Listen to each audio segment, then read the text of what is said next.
అక్క నువ్వెప్పుడు దేవుడు దేవుడు అంటుంటావు కదా, మీ దేవుడికి కొంచెం కూడా జారలేదా? ఆహా, నాకు తెలియక అడుగుతా, మనకి ఇంత కూడా సాయం చేయాలనిపించదా? ఇంతకీ నువ్వు దేవుణ్ణి నమ్ముతావా? నమ్ముతా. సరే, నీకు అర్థమయ్యేలా చెప్తాను. ఇలారా కూర్చో.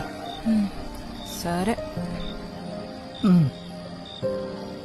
ద్రౌపది వస్త్రాభరణం జరిగేటప్పుడంట దుశ్శాసనుడు ద్రౌపది చీర లాగుతుంటే ద్రౌపది తన చీర కొంగు పట్టుకుని కృష్ణ కృష్ణ అని అరవటం మొదలు పెట్టిందంట. కాని వెంటనే కృష్ణుడు రాలేదంట.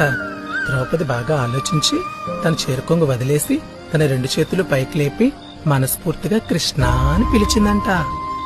అప్పుడు శ్రీకృష్ణుడు చీర పంపించాడు. అంటే నమ్మకం అనేది అరాకొరా నమ్మటం కాదు. ఈ మొక్కుబడి పూజల్లాగా మొక్కుబడి నమ్మకాలుంటే ఆ దేవుడు మాత్రం ఏం చేస్తాడు చెప్పు?